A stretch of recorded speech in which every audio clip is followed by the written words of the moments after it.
Boulevard in Jasper. Find us on Facebook at Carl Cannon Chevrolet Buick GMC or visit carlcannon.com. When other dealers can't, Cannon can. The sound of Walker County on 101.5 is WDXB HD3 Pelham, W286BM Jasper, an iHeart radio station. Listen on the free iHeart Radio app for all your music, radio, and podcasts. Free never sounded so good. Young Jewelers. That name has been a part of Jasper for a long, long time. As a matter of fact, for 3 generations and over 70 years, Young Jewelers has been located in downtown Jasper, striving to earn your loyalty with quality and customer service. Young Jewelers has set the standard in diamonds, jewelry, and gifts. You can afford to have a diamond from Young Jewelers. Our friendly staff can assure you of that. And you're always greeted with a smile and a genuine concern for your needs. Whether it's custom design work or diamonds from one of the name brand vendors, a consultation at Young Jewelers will have you feeling confident you've made the right choice. Young Jewelers, located across from City Hall on 19th Street and online at youngjewelers.com. The sound of Walker County on 101.5 is WDXB HD3 Pelham, W286BM Jasper, an iHeart radio station. Listen on the free iHeart Radio app for all your music, radio, and podcasts. Free never sounded so good. It's 9 o'clock and we're going live. This is Live at 9 on WJLX with James Phillips, presented by Young Jewelers in historic downtown Jasper. Real talk, real stories, right now. And good morning. It is Wednesday morning. It's Wellness Wednesday for the month of June. And James Phillips here on Live at 9 with my guests from HARTT. It's Tina Aaron and Anthony Sellers. And you guys, Anthony came in on 2 wheels today, but he's got his Celsius and he'll be kicking into high gear here in just a few minutes. Yes. I probably shouldn't promote Celsius. They're not a sponsor. Good morning, guys. So how are y'all today? We're great. Tina's getting ready for a big trip. Going on a trip 32 years after was promised by my husband. So he's finally making good on a trip to Italy. Pull that mic a little closer to you. Yep. We're 32 years of a promise. Yeah, we've been married 37 years, and so he promised me on our 5th anniversary we would go to Italy. Yeah. We were still poor. I think we thought when we got married we were teenagers that suddenly in 5 years we would have money. 5 years seemed like a long time when you're teenagers and get married. We thought for sure we'd have money by then. Well, yeah. We didn't. Right. Or at 10 years, Well, or at 15, or at 20, right, or yeah. 25. And money was a lot different back in 1932 when y'all got married. That's Yeah, right. but it's been you've been able to save now for 37 years. Yeah, we're going. And all those cans that you picked Yeah, up on the all side of the road and pennies, everything. Yep. So congratulations Yeah, on getting thank to take the trip, and I hope you guys have a great time. I do too. 37 years is something to really brag about too, Yeah, though. our kids are salty that they're not going with us because they always travel with us, and we're like, no, the parents going with This is an adult trip, This is an adult trip. even though they're adults now. They're adults too. Yes, they are adults.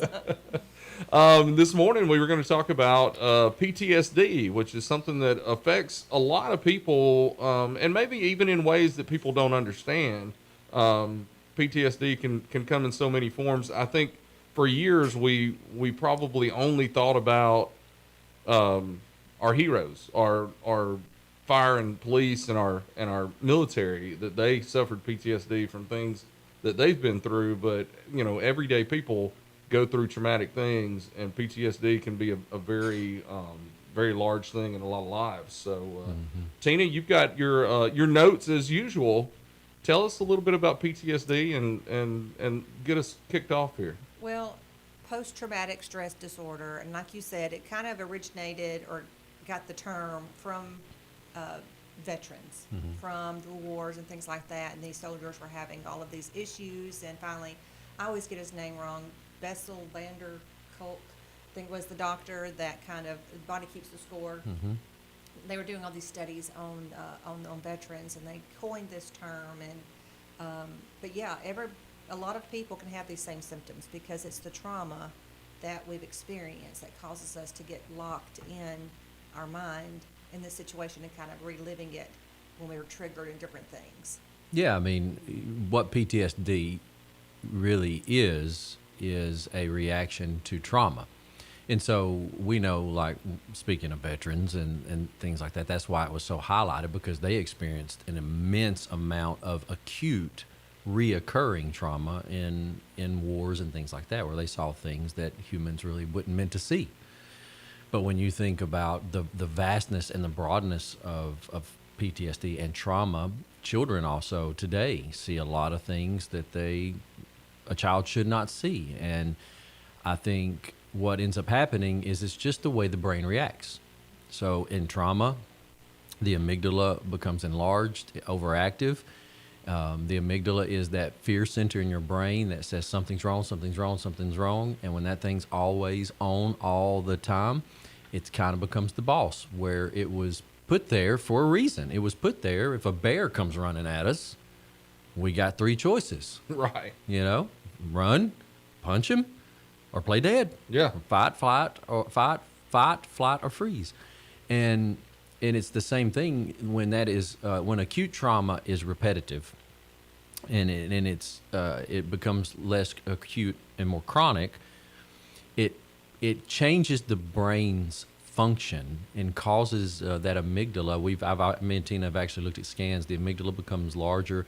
The frontal lobe becomes deactivated. When the amygdala is on, the reasoning part of your brain is off. And that's where a lot of you see these responses in veterans when they react, right? They come up out of a dream and they're like fighting somebody, or children who have experienced trauma.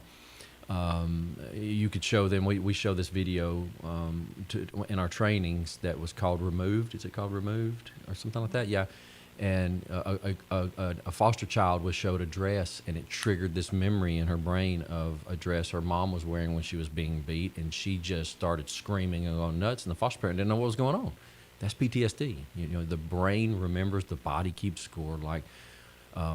That's how the function works, is that amygdala, which is meant to keep us safe, becomes abused over and over and over, and then it becomes the boss. Right. Yeah. Sorry. Well, I think at our age, the first thing I can remember of someone who maybe had faced a lot of trauma or things like that would have been grandparents who were in World War II, that sort of thing.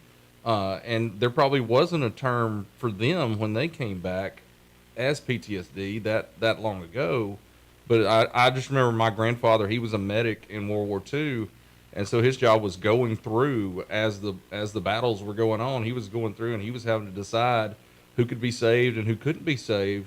And when he came back from that, he never really spoke about that, And I think that was his way of handling it, which probably wasn't the best way to do it. But now we know so much more about how the brain reacts, and so. But I think that was maybe my first insight into that. And then we had a lot of, I had uncles who were in Vietnam, and so you find out about it in those ways. But definitely veterans was our first eye-opening experience with that. Mm-hmm. So with the PTSD, long after the experience has happened or the danger has passed, you can still be living that, because like Anthony said, the brain is stuck in that survival mode, and it's kind of like that part of the brain he's talking about. The amygdala is the smoke detector. Mm-hmm. So if right now we're sitting here and your smoke alarms went off, alerting us to a danger, that's what your brain's doing, alerting you to danger. But if the smoke alarm never goes off and it's just staying in that mode, the rest of your brain cannot settle down to do the executive functions and things like that. So we see that with children who've had, and not just anybody, not just children, but you've had a trauma, and your brain does these patterns and starts getting into patterns, and so then those triggers, like he's talking about the little girl with the dress or whatever it could be a smell, it could be a sight, it could be whatever, coming to a location, passing a location, whatever those reminders are, that puts you back in that, your reality becomes you're right back there. Yeah. Oh, yeah. So then how do we get somebody out of that state? Because then you're not functioning, you are still in survival, you're shut down. I call that part of it a flashback. Yes. because and I'll be completely honest, I'm diagnosed with severe PTSD from the different health issues that I've had. As far as losing the leg, I was diagnosed with PTSD, and then after my heart episodes where I coded so many times, I was really diagnosed with severe PTSD. And it's one of the things that when I had a big flashback to being in the hospital and dying, I drank a Diet Coke, or it was a Diet Sprite. And I guess it's because that's what I had in the hospital a lot. But this was over a year ago. Drank a Diet Sprite out of the blue and went straight into an episode where I felt like I was at the hospital and I was dying again. And I mean, it freaked me out. It freaked my wife out, everything. And I have panic attacks. This was a different thing. It was not a typical panic attack. I was right there. And I hope that never happens again, but I guess you never know. I haven't drank a Diet Sprite since then, though. Right. Well, I think becoming aware of what your triggers are and to avoid them the best that you can is definitely a good thing. And then the other coping skills we can talk about too. But I think just like with the word trauma gets so overused now, I think the word PTSD gets overused a lot because we'll trivialize it. You know, so Right. I've got PTSD from whatever. Yeah. And it's a really serious thing. Oh, you yeah. know, and I think we just tend to water it down, which is not fair to people who are really struggling with it. And even like my own self, I think that I have PTSD from certain things in my childhood, you know, or things that I know, places I don't want to go because it will trigger me into something, a bad thing that's happened, you know, or whatever. We can't avoid everything in life, you Right. know, so we got to know how to bring ourselves back into reality and ground ourselves when we are triggered. And again, having a support system, when you talk about that, how do we help yeah. people? So if I'm the one going through that, then my support system recognizes that and can help me get back, you know, out of that heightened state. Yeah, and I think The Body Keeps Score is a good book that references rewiring the brain. Any kind of book by Dr. Bruce Perry. We love the book, The Boy Raised as a Dog. There's a lot of books that talk about if the brain gets wired a certain way because of events. And we'll just talk about your events for a minute. Like that was acute, serious, repetitive trauma because you were in that every day. So it wasn't like you saw a fight and then you went away from it and it was okay. You were okay a few minutes later. Every day you were waking up into that, right? Right. And so your brain starts wiring it as a defense. It is a defense thing. Your brain is trying to protect you. So your amygdala says, he needs me more. Right. You're right. And so we have to do certain things to rewire the brain. That's what we're trained as counselors to do with cognitive behavioral therapy, which is reframing thoughts and challenging your thoughts or putting them on trial, as I like to say. Right. And then a very successful one, I'm sure we'll get into later, is the most successful, which is the most controversial, is EMDR, reprocessing, which is pretty new, but also pretty heavy. You know, there's the point of it is that you should not have to avoid, but we get it. We get why you avoid. I mean, it's the same reason I went to a restaurant one time and ate shrimp, and it came back to visit me several times, and I was like, not eating shrimp for a while. Not eating shrimp again. Right. You know, and that's I think that's everyone's normal reaction, and a lot of normal reaction is avoidance when it comes to anything that caused that wiring to bring PTSD. Right. Yeah, I could definitely feel that. You know, and then when you were describing the brain and the way it works, it's completely. That's exactly true. You know? And being able to pick up tools along the way helps you to deal with it earlier. Before, you know, like when those thoughts first pop in your head, you have a tool belt that you can use, and the more tools that you have, the easier it is to keep from getting to that point.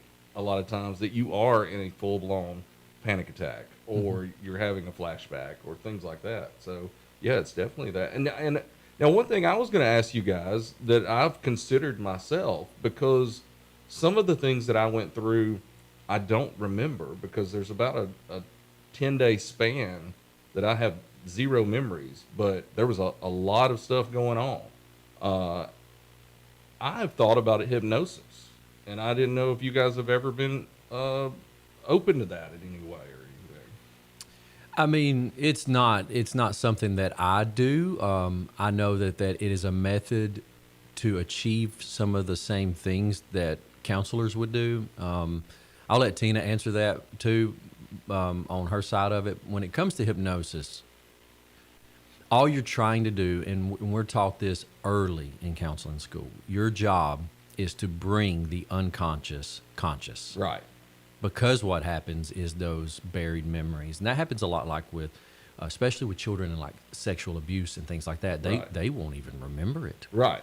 I mean, I have worked with children that says, I have no idea, but I know, and so there are things you do to trigger. There's paths that you take, phrasings that you say to trigger those things, and then they have those moments and they're like, oh my gosh, I do remember that now. Yeah. That's a very real thing. Hypnosis is just another one of those methods of action. Right. And it may be, a lot of my therapists and even my medical doctors have said, hey, it may be that you don't need to remember those things right now because it's probably your brain taking care of you, and at some point in the future it may come out, that sort of thing. Right, and that's what the brain is there to protect us too, So some of these things, when we're stuck in that cycle, it is, again, protection. A lot of children who've experienced trauma may not get that memory till they're an adult. Right. They may disassociate or whatever, that coping skill that your body, again, is trying to, compartmentalize something, or so a lot of times people do come back as adults, or things will trigger them and they don't even know why, and then if they go through therapy or whatever, they have revelation of, oh, now I remember this happened to me, whatever. I've never had hypnosis, or really don't even know anybody that has, so I don't know a lot. I mean, I know what it is, and I know the point you're making. I don't have any things, No. And that was just, in my Googling. Yeah. Those are things that have popped up. Other things that I'll be very open with that have popped up that I've considered trying are also microdosing psychedelics, because that's something that's in a lot of studies right now too. I have not tried that, but I actually have a friend in Colorado where those things are legal. He went through a very traumatic health issue where it caused him to be paraplegic.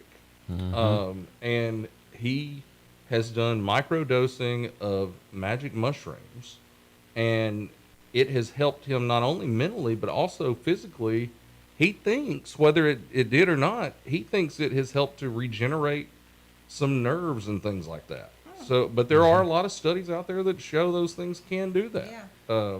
I'm fairly open to anything that helps with, and I think God created these plants and different things that they could possibly help those things. Yeah, you're right. There are a lot of studies on microdosing. There's actually a couple of books about it, and we studied that a little bit too.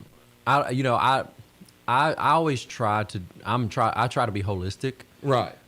From my perspective, I'm not against medicine because I know also the facts that sometimes medicine helps people to even receive the reprocessing that we're trying to do. Some of the books and some of the things I've read them, and I do see what happens is they utilize that microdosing for the same reason. Remember, I said there's many paths to bring the unconscious conscious. And I would think each person is a little different. Each person may have a different path that works better too. Yeah, and so I'll give you an example of that. Like, so with adults, microdosing has that the efficacy of microdosing is high. Like, it works, and there's many psychiatrists that have reported this. Hypnosis, I'm still on the fence about it. Is this a movie thing, or are we really are we really hypnotizing people, or are we really just causing them to focus in such a way that you're presenting the results? That's kind of my thoughts on it too. And plus, in my head, I'm thinking, I'm so messed up. Nobody's going to be able to hypnotize me. That's just not going to happen because I'm constantly in control. You want to try it real quick and just see? We can at some point. Yeah. But do you have that little cup like they use in Get Out? Oh, the movie man. Get Out? Didn't know that movie freaked me out. But one way that another path is like with children. we at HARTT, we got all of our counselors certified in play therapy, sand tray therapy. And so it's just another path, right? We let the kids build these worlds. We have promptings, and they build these worlds, and you'll realize, like, they're building something they don't even really, and you'll be like, tell me about this. And they're like, well, I don't really know, but I just felt like building that. And then so we explore that. There's just all these methods, right, of what psychiatrists and counselors over the years have tried to do to achieve the goal to bring the unconscious conscious, and let's reprocess. So microdosing is one of those things that have proved high efficacy, and there's many books on it. Yeah, yeah. Tina, you don't have any Don't know anything history with microdosing, about do you? the mushrooms. No, she's good at microderms. I do microdosing. Well, I knew she grew up in Piney Woods. There's a lot of Yeah. mushrooms in the Yes. cow fields out there. So. Yeah. Like we talked about before we started, I haven't even ever had an energy drink. So, I am Right. super vanilla about anything. I have a lot of energy. Nobody wants me on energy drinks. But I'm thinking about the symptoms, because people might be thinking, do I have PTSD? What are the symptoms of that? And you mentioned one, flashbacks, nightmares, anxiety, anger, irritability, isolation, feeling numb, being on guard constantly, some of those kind of things. All those that you said, I put a check Yeah, by all of them. yeah, But I put on a good face when I get on live at 9 every morning. yeah. But don't we all? Yeah, and we all do. One thing from the book that we do love, Dr. Bruce Duncan Perry, he talks about, you see this in kids a lot, because we work with a lot of kids. What's wrong with that kid? Or what's wrong with that person? Yeah. And if we look at it from a different lens, we would say, what's happened to them? Because there's Yeah. probably a root to what's happened to somebody. And that's the whole thing with looking at what's beyond all that, what's really happened to somebody. And kids that are mean, or kids that are bullied, or adults that are that way, again, let's try to get down to what's really happened. And people might be hypervigilant, they're just always way over the top, or a reaction that's uncalled for reaction to something. Why did you react that way?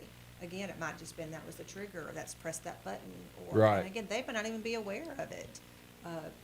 The body does keep the score, and it's super interesting. That's a really good book.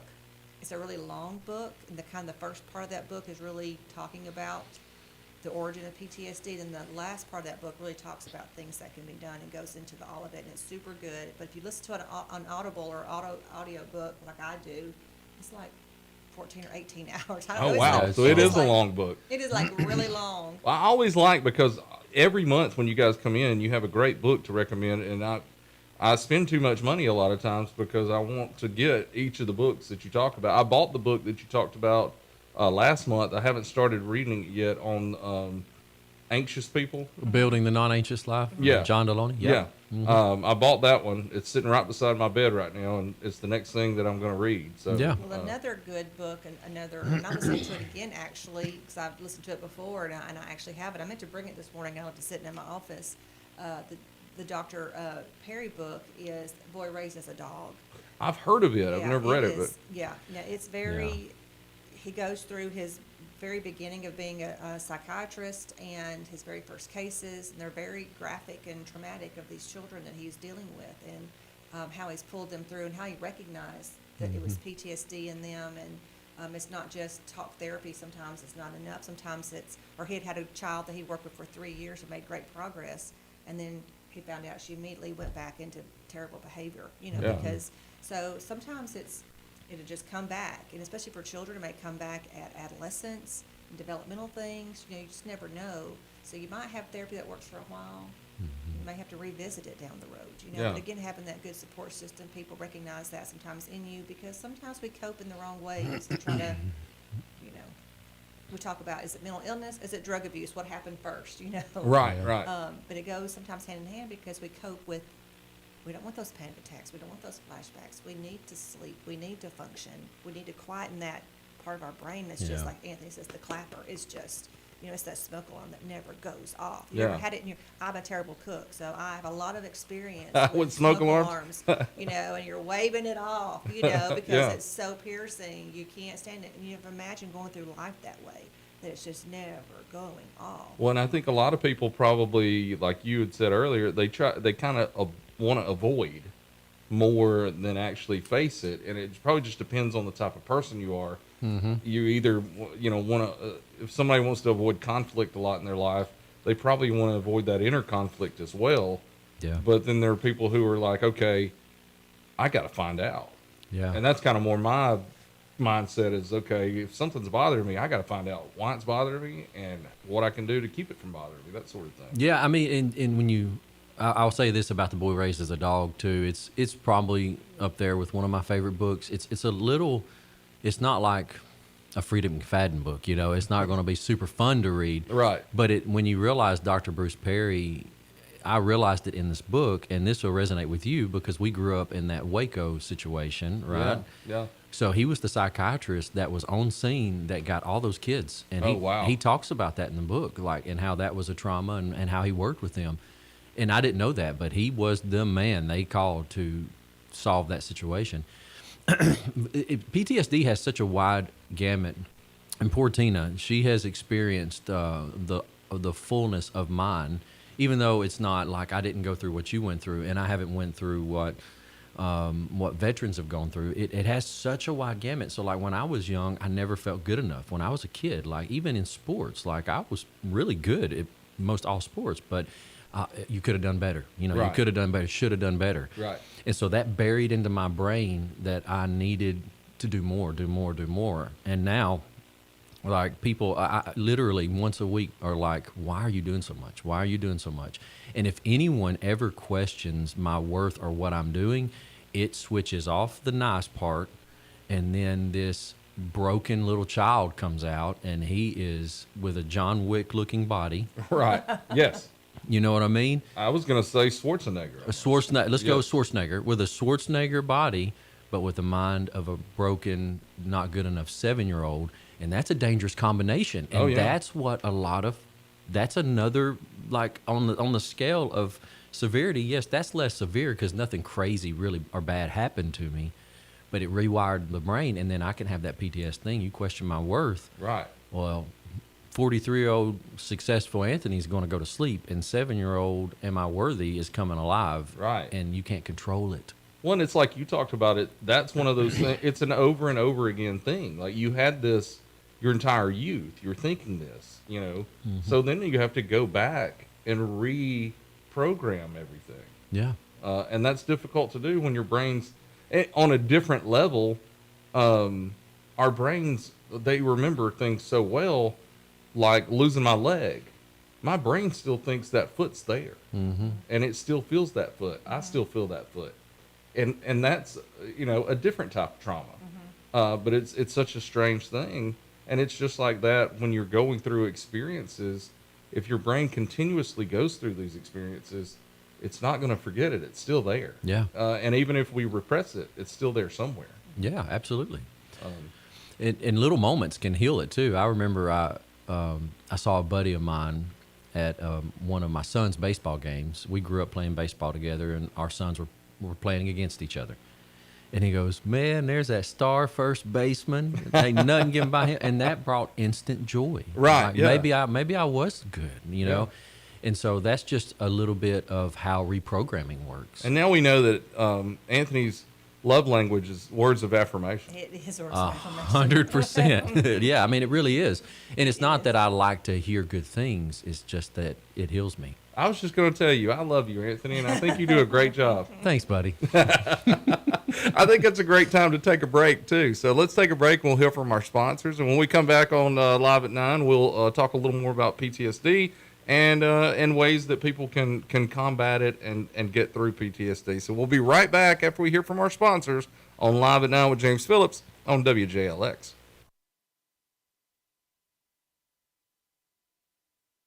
Young Jewelers. That name has been a part of Jasper for a long, long time. As a matter of fact, for 3 generations and over 70 years, Young Jewelers has been located in downtown Jasper, striving to earn your loyalty with quality and customer service. Young Jewelers has set the standard in diamonds, jewelry, and gifts. You can afford to have a diamond from Young Jewelers. Our friendly staff can assure you of that, and you're always greeted with a smile and a genuine concern for your needs. Whether it's custom design work or diamonds from one of the name brand vendors, a consultation at Young Jewelers will have you feeling confident you've made the right choice. Young Jewelers, located across from City Hall on 19th Street and online at youngjewelers.com.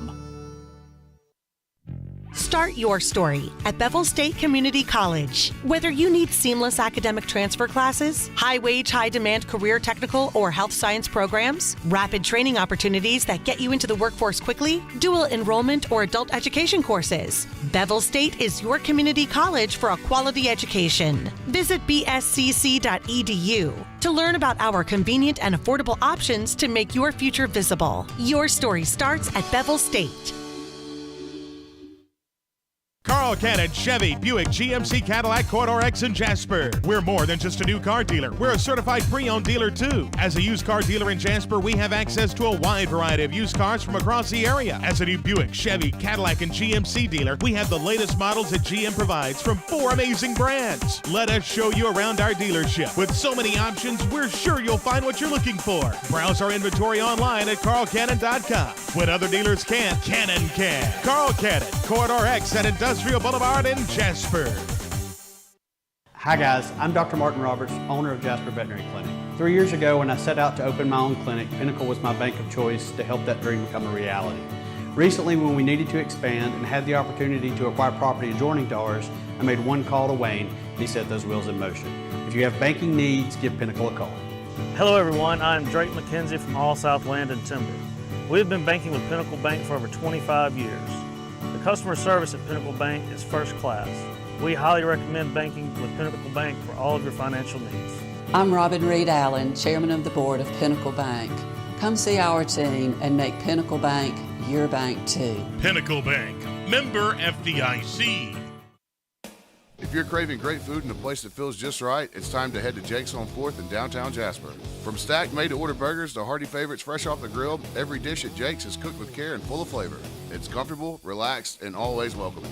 Whether you're meeting friends, enjoying a casual dinner, or just want a laid-back spot with great atmosphere, Jake's on 4th delivers every time. Located at 1810 4th Avenue South of downtown Jasper, Jake's is open Wednesday through Saturday with lunch from 11 to 3:30 and dinner 5 to close. Jake's has great food, an easygoing vibe, and it's a place you'll want to come back to. Jake's on 4th, fine dining done the Walker County way.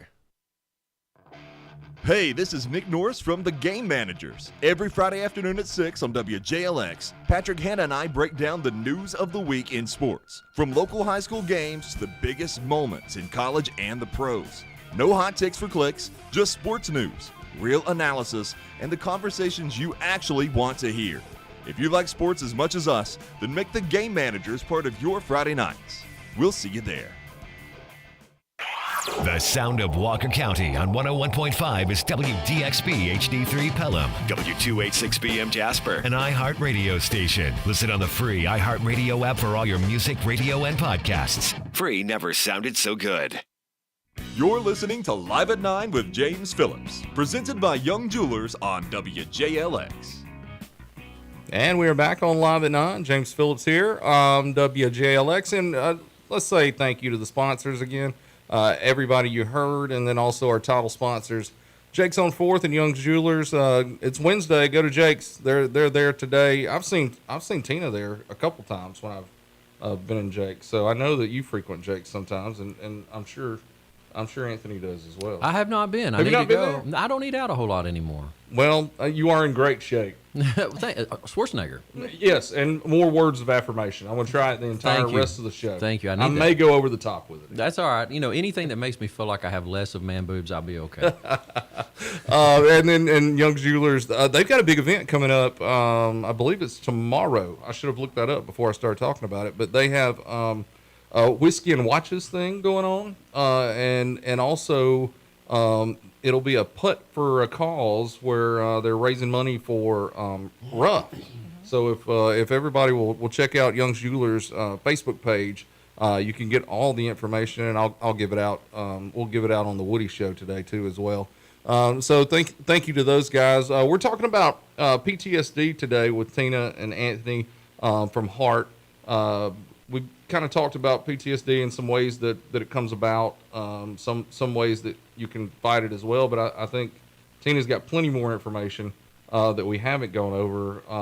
And where do you want to go to next, Tina? Well, I think about two people can experience the same thing, and one can develop PTSD and one not.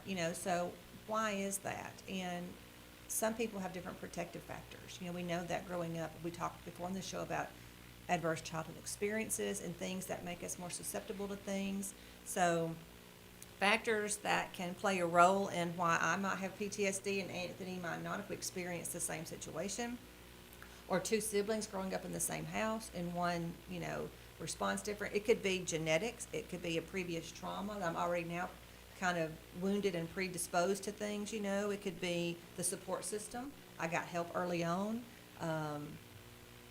Or I have support in my family. People are understanding. Like with the veterans when before they got, diagnosed and things like that. People didn't understand them. They may not have had a lot of support for their actions and their reactions. So having support system.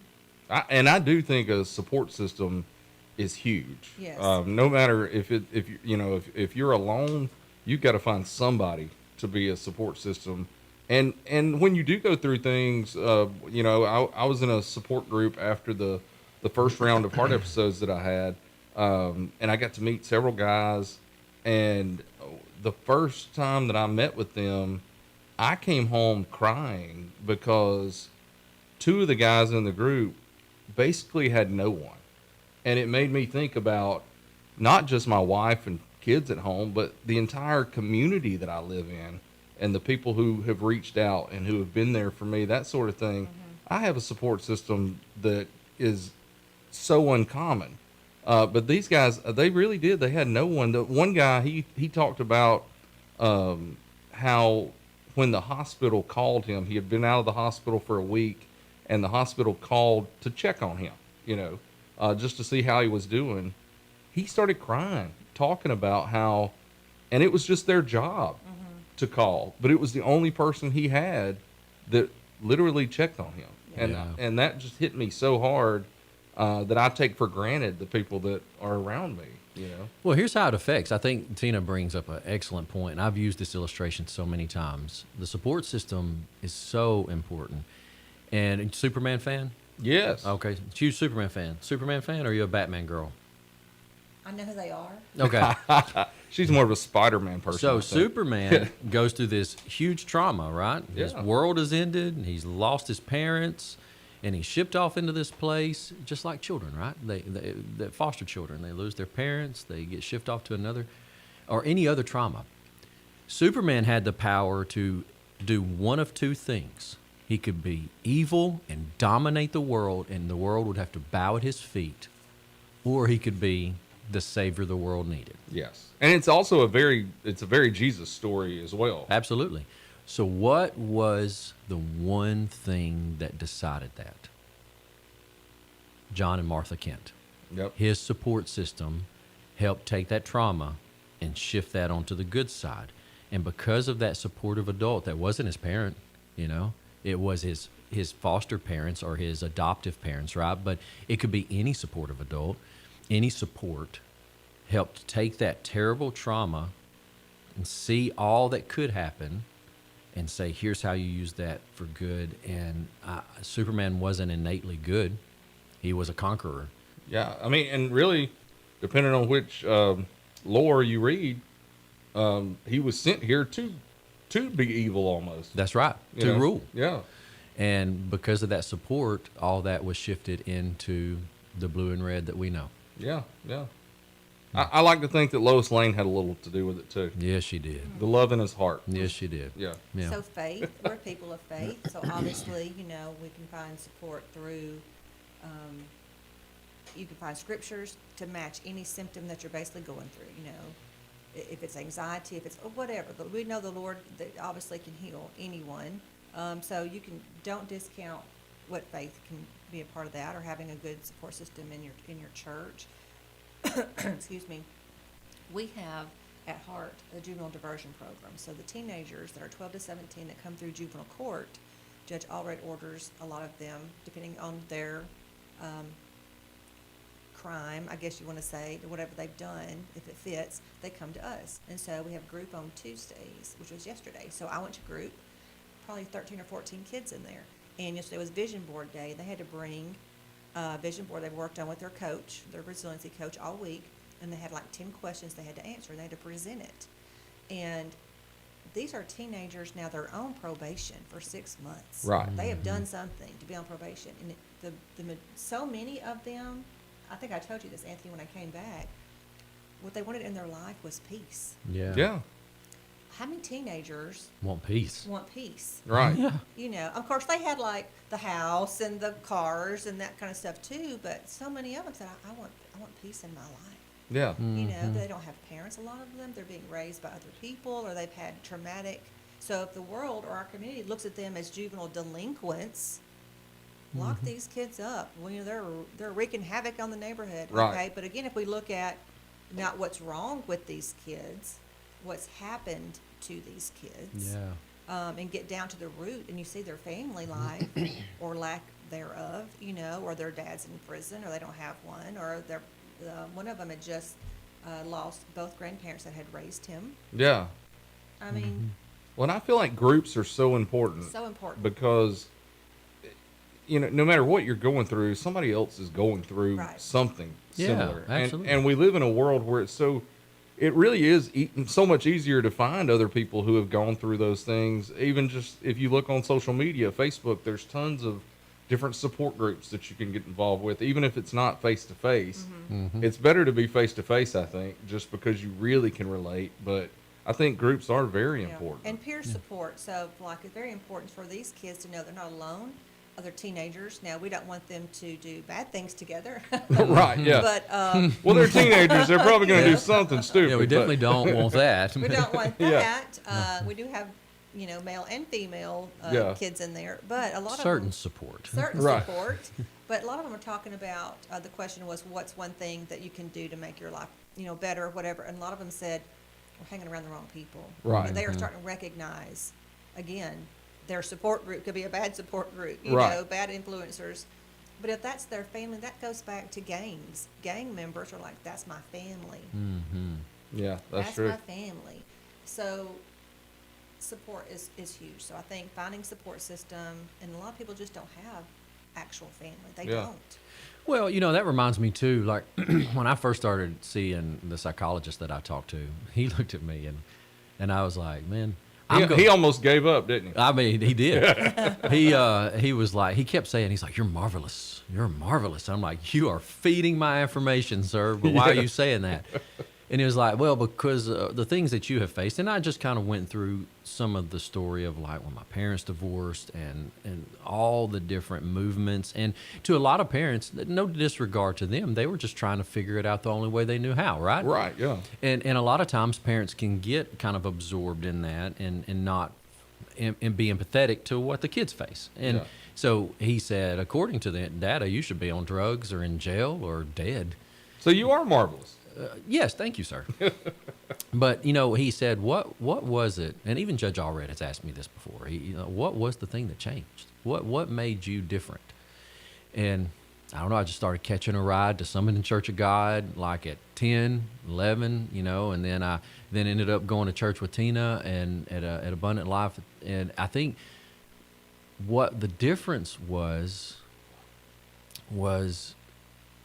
I found someone that could bring me peace, but also that support, also the peers, also realizing I did belong, and it was almost like this escape to where I found the happiness that I needed. So I spent all my time there. Right. Inadvertently, I think, is what led me to being a pastor. You know, I had no desire to do that, but I think it just made such an impact on me. It just became who I was. Because You wanted to pay back what happened to you. Same thing with coaching. Same thing with the pastoring. Same thing with counseling. I mean, I was 18 years old walking through downtown Jasper and thinking about a lot of these things and noticing at that time there was no counseling, you know, and I said, one day I will figure out how to have some kind of counseling. At that time I said Christian counseling for kids who need it, you know, and I just was reminded of that about a year ago that I had that thought, you know, and so I think, you know,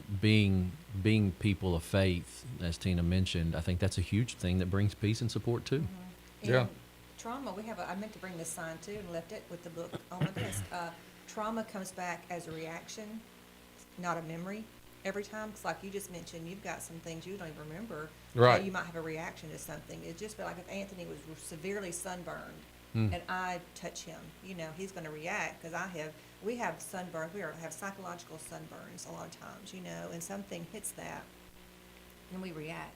And you may not even know what hits may not it. even, you're right. Again, that's that hypervigilant. We get an overreaction. Right.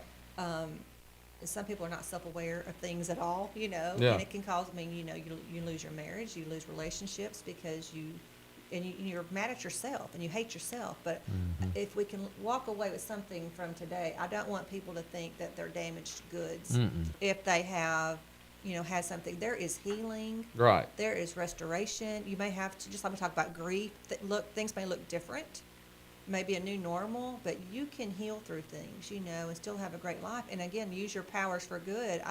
A lot of the programs that I developed with Anthony at HARTT came from my own childhood experiences, you know, and it's, again, use those things for good, thankfully, but some people could go just the other direction and you cover it or cope different ways. So. Well, and it's really easy when you do go through trauma personally and people talk to you, like in public, I see a lot of people, and it's always, the last several years as I've gone through things, it's always been, you handle this so great. Like this is wonderful. You're marvelous. And in my head, I'm going, no, you don't know the struggle I went through this morning, you know? But it really is, in life, you're going to have that fight, flight, or freeze that Anthony talked about. And if I didn't fight, I would do something to fly and be gone, or I would just freeze and be depressed and be in the bed all day long. Right. So fight was really the only choice that I felt like I had. So don't always brag on James saying he's handled things so well. Talk to his wife a little bit and see what she thinks sometimes. Well, but that's all of you know, us. But, you know, and that's all of us. Neuroplasticity is that rewiring and the brain making the new pathways. That's a real thing. Yeah, It's a great encouragement that just because we've been in our brain has patterns, you know, there is healing through that and rewiring and making those neural pathways and making them healthier. So, and if you are going through things, don't look at other people and think, oh, they're doing it so well and I'm not. Just realize all of us are going through it. And I tell people all the time, don't hesitate to ask me questions. If you're struggling with something, please bring it up to me, you know, because I think that's why we go through these things that we go through, is so we can help each other, you know? Yeah, I think I am of the mind, which, you know, I don't hold anyone in high regard in the sense of better than me. I don't care what level of government or celebrity. None of that impresses me. Right. Because I really know that we all have our stuff. Right. We all are human. We all are struggling. Some of us are really good actors. Right. And those people are the most miserable. Yeah.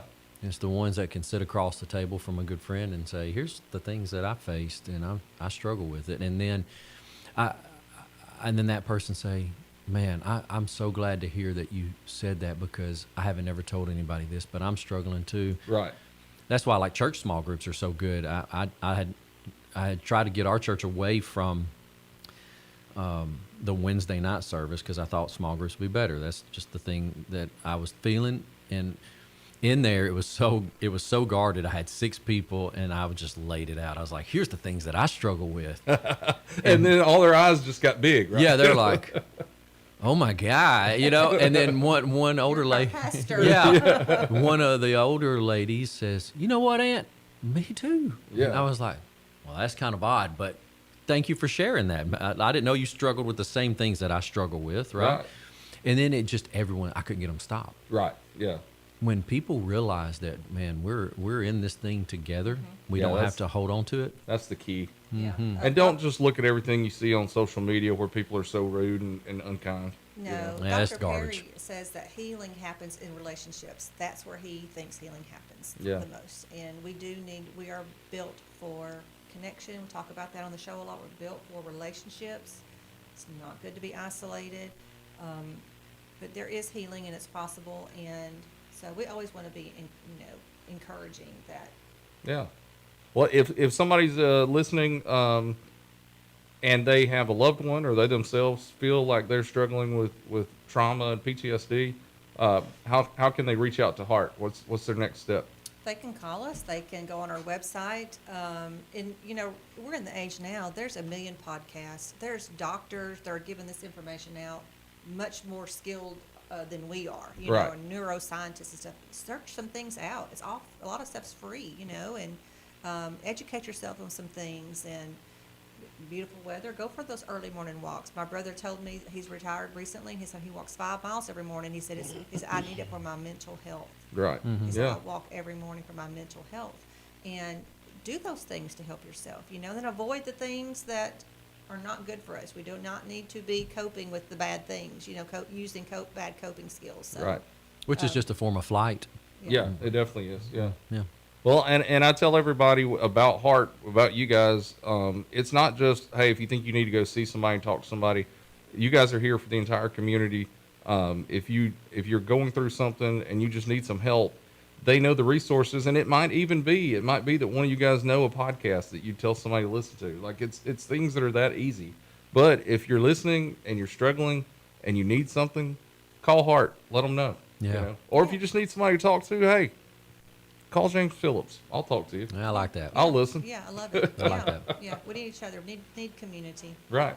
Well, thank you guys for coming in as always each month. We'll have you back in July. I'm sure there'll be a good topic for us to talk to. Tina, be safe on your travels. And I'm going to eat a lot of pasta and a lot of gelato. And I'm going to buy some stuff I probably shouldn't buy, some leather. we expect to see products pictures on and Facebook of you Yeah, at the going to. at the Coliseum and all Yes. these places. We're so. really wanting to go where Paul was in prison, so we've got some really highlight things that we don't want to miss. Oh yeah, that'll be fun. And Anthony, you're wonderful. Ah, thank you, buddy. Guys, thanks for listening today. As always, and tune in tomorrow. Tomorrow we've got the folks that are putting on the rodeo this weekend for the Cattlemen's Association. They're coming in to talk about the rodeo. We'll be giving away actually some free tickets to the rodeo as well. That's going to be on Friday and Saturday, so a lot of fun coming up. There's a lot of events going on this week. Coming up next, we got the professor of rock and roll, Woody Wilson, will be here. So be sure to stick around and tune in and listen to Woody and all the music that he'll be kicking today. Until tomorrow, be kind and love, and we'll see you on Thursday on Live at 9 with James Phillips here on WJLX.